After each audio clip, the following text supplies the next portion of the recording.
Med Ed Bytes, micro, just-in-time education. Hi, this is Dr. Rhea Temmerman, CRNA scientist and co-founder of Atomic Anesthesia, and I'm here to guide you through this Med Ed Byte.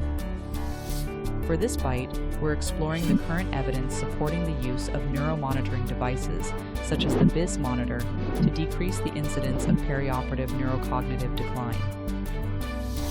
If you have read more than one article about using processed EEG monitors like the BIS monitor, and if it helps reduce perioperative neurocognitive decline, then you have probably seen conflicting reports.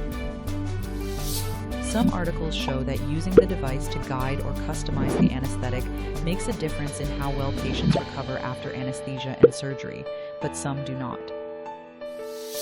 The difference most likely comes down to how the researchers conduct the studies or the methods of how they use the information from the monitor and how they measure cognition. The systematic review and meta-analysis are considered the highest level of evidence.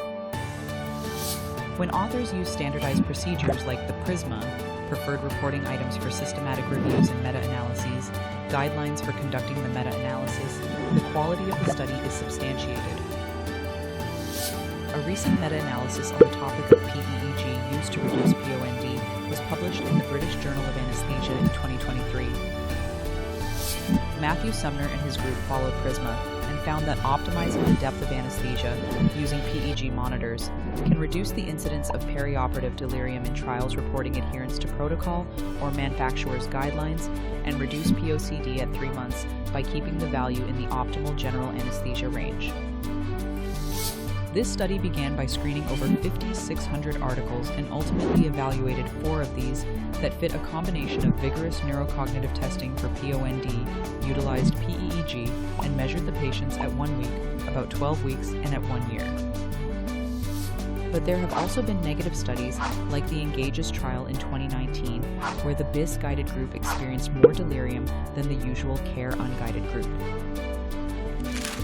There were some concerns with the methods of the study, where over 22% of the BIS-guided group had unwanted movement during surgery, suggesting that they were not effectively chemically paralyzed for the surgery. An EMG artifact could have clouded the interpretation of the BIS value.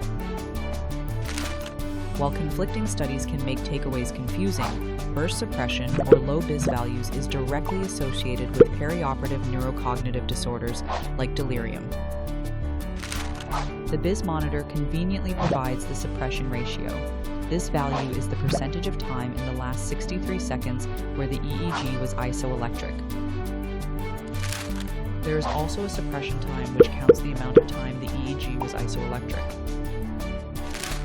There is some evidence that suppression time greater than 4 minutes is directly associated with perioperative neurocognitive disorders like delirium. So while the exact line in the sand may not be there for CRNAs to follow regarding optimal depth of anesthesia, avoiding burst suppression time and generally keeping cumulative deep hypnotic time low is a good guide. Medtronic, engineering the extraordinary.